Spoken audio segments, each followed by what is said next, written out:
The early 2000s were a pivotal time for the representation of women in film, with films that reshaped female stereotypes by highlighting strong, independent characters. However, these efforts were not solitary. Independent cinema also emerged, pushing boundaries and offering more authentic and diverse narratives in their portrayal of women. This video examines the independent films But I'm a Cheerleader and Real Women Have Curves, highlighting their challenge to female stereotypes and their groundbreaking portrayals of women, both contrasting with mainstream cinematic depictions. Using feminist theories such as the male gaze and the Bechdel-Wallace test, we will analyze how these films paved the way for more accurate and diverse female characters. Coined by Laura Mulvey, the male gaze theory posits that visual arts are structured around a masculine viewer, often objectifying women on screen, and framing them for the pleasure of male viewers.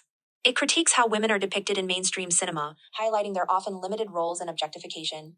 The Bechdel-Wallace test, created by Alison Bechdel, evaluates films based on three criteria. 1. That at least 2 women are featured. 2. That these women talk to each other. And 3. That they discuss something other than a man. This test measures female representation and agency in storytelling, aiming to expose the prevalence of male-dominated narratives in mainstream media. Independent films are often free from the commercial constraints of mainstream cinema, allowing for more creative freedom and authentic storytelling.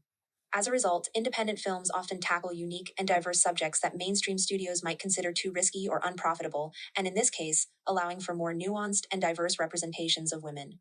Jamie Babbitt's But I'm a Cheerleader is a satirical comedy drama that tackles gender identity and sexuality, subverting traditional stereotypes of femininity and heteronormativity. The film exaggerates traditional gender roles to the point of absurdity, highlighting their artificiality and the ways they constrain individuals. Mainstream films tend to perpetuate gender norms either explicitly or implicitly, catering to conventional expectations and the male gaze. But I'm a Cheerleader actively critiques these norms, presenting them in a way that forces the audience to question and laugh at their rigidity and absurdity. This over-the-top portrayal mocks the rigid expectations of gender behavior imposed by society. A typical mainstream film might show men working on cars and women doing housework without questioning these roles, thus reinforcing them as the norm. The scene where boys are dressed in hyper-masculine outfits doing stereotypically masculine activities, like fixing cars, juxtaposed with the girls in hyper-feminine outfits doing housework, is exaggerated to the point of absurdity. This highlights the artificiality and restrictiveness of these roles, making the audience question and laugh at their validity.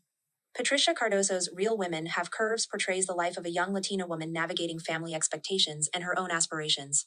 It was one of the early films to openly discuss body positivity and challenge the beauty norms that often marginalize women with fuller figures. By focusing on the aspirations and struggles of its female characters, the film promotes themes of empowerment and self-determination. The film passes the Bechdel-Wallace test in meaningful ways, illustrating its significance in the representation of women.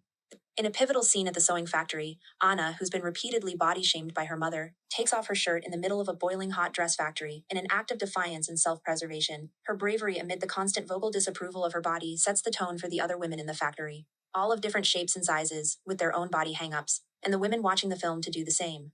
Mainstream films often introduce characters intended to challenge beauty standards, but these characters usually still fit within a narrow range of socially acceptable physical appearances.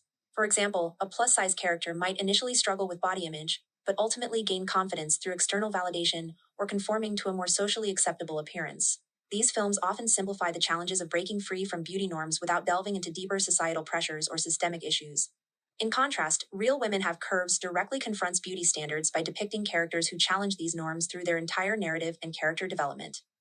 Anna's body isn't the butt of the joke, as is so often the case with a fat person or person whose body is deemed outside the bounds of rigid and often white-centered beauty norms. Real Women Have Curves shows her as an autonomous young woman experiencing love and achieving her dreams during a TV and film era that gave us thin actors wearing fat suits. The film goes beyond portraying Anna's body as simply acceptable or not. It explores the complex societal expectations and personal struggles surrounding body image in a nuanced and authentic way. These films from the early 2000s not only provided more accurate representations of women, but also influenced future generations of filmmakers by challenging stereotypes and exploring diverse narratives. Independent cinema played a crucial role in the transformative period for women in film during this era, offering authentic and groundbreaking portrayals that continue to resonate today. As we look back at these films, it's clear that they have left a lasting legacy, proving the importance of diverse and accurate representations of women on screen.